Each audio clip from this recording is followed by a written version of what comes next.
A bold new experiment in global diplomacy is shaking the world order. In the presence of a large number of global leaders, American President Donald Trump launched the Gaza Board of Peace, a powerful new forum born out of the fragile Gaza ceasefire that now threatens to redraw the lines of international authority. Supporters call it a fresh path to peace, while critics warn it could weaken the United Nations, the very institution meant to safeguard global order. According to the White House, the board members will oversee Gaza's stabilization and long-term success, including governance, regional relations, reconstruction, investment, large-scale funding, among others. Trump says that the board can act almost without limits while working alongside the UN. Even as he has accused the UN of failing to deliver peace on many occasions in the past. We can do pretty much whatever we want to do, and we'll do it in conjunction with the United Nations. You know, I've always said the United Nations has got tremendous potential, has not used it, but there's tremendous potential in the United Nations.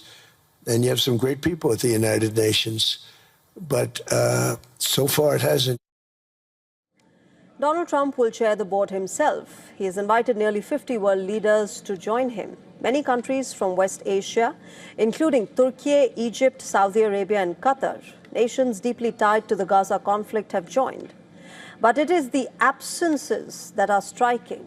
Not a single permanent member of the UN Security Council, apart from the US itself, has committed so far. France has refused outright. Britain says it is not joining for now. Sweden, Norway and Slovenia are all holding back. Canada has voiced its support, but it has not signed on the agreement so far. China and Japan are weighing their response as well. Many Western European countries fear that the Board of Peace could rival or even replace the UN Security Council as the world's top crisis manager. France's foreign minister has backed Trump's Gaza peace plan, but is against any body that replaces the United Nations. Slovenia warns that the board's mandate is dangerously broad and it could undermine the UN Charter itself. Trump, meanwhile, says Russia will join in. President Putin said that Moscow is willing to contribute $1 billion from the frozen US assets to support Palestinians, also stating that the Russian Foreign Ministry has been charged with studying the documents. We are ready to send $1 billion from the funds frozen in the United States under the previous administration to this new structure, the Board of Peace, first and foremost in order to support the Palestinian people and use these funds for reconstruction of Gaza and solution of Palestine's problems. Now, Trump insists that the board will not replace the United Nations and even praised its great potential. But remember, this is the same Donald Trump who has long criticized the United Nations, accusing it of inefficiency and failure, who just earlier this month had signed an executive order that in effect led to America withdrawing from over 30 UN groups. He now demands that permanent members of the board pay $1 billion each to fund its work. The board's inner circle includes the U.S. Secretary of State Marco Rubio, Gaza negotiators Jared Kushner and Steve Witkoff, former British Prime Minister Tony Blair, and the Israeli Prime Minister Benjamin Netanyahu. A few of the leaders of the countries signing up are known close political allies of Donald Trump. The UN, meanwhile, has given limited backing to this. A Security Council resolution endorsed the board only as part of Trump's Gaza peace plan. UN officials say that any engagement will stay strictly within that narrow framework. Still, many fear a dangerous precedent, a parallel power structure led by Washington, a selective club of leaders, a forum that could bypass established rules and institutions. And there is precedent to this. Remember, before the United Nations, there was the League of Nations, which was formed back in 1920 to prevent another world war. Its failure had led to the formation of UN, and for Trump, this is a chance to reshape diplomacy in his own way. For much of the world, this is a test of trust. Is the Gaza Board of Peace a new body for global stability or the beginning of a divided international system, where the United Nations slowly loses its central role?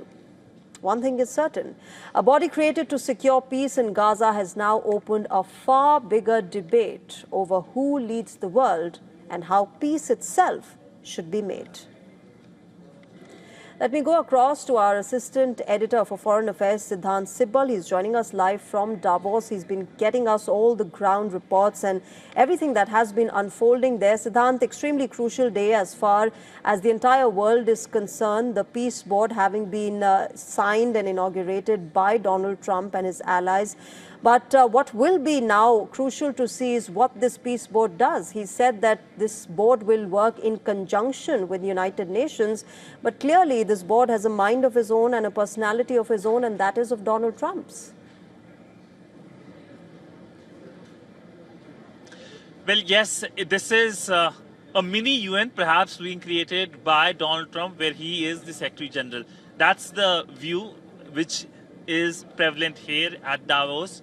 We have seen many countries lining up, like Pakistan, like Argentina. Of course, Pakistan's presence here has its own geopolitical elements. Pakistan in last few months has been trying to reach out to the American administration, to the Trump administration for its own geopolitical motives, but the country continues to support terrorism into India. But essentially, when it comes to the future of this board, there are questions that is it trying to replace the UN?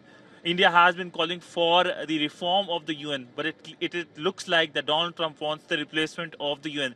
In fact, countries like India, China, Russia, who have been invited, were not present at the Board of Peace, the Charter inauguration. And it is clear that many will remain skeptical about Donald Trump's new, very controversial initiative. All right, Siddhant, thanks very much for joining us at the moment. We'll have to wait and watch what happens in the next few weeks and months and how this board proposes to implement what it has decided, not just the Israel-Hamas war, but it has now expanded its role to other conflicts as well. We'll keep getting back to you, Siddhant, for more from Davos. Thank you very much for the moment.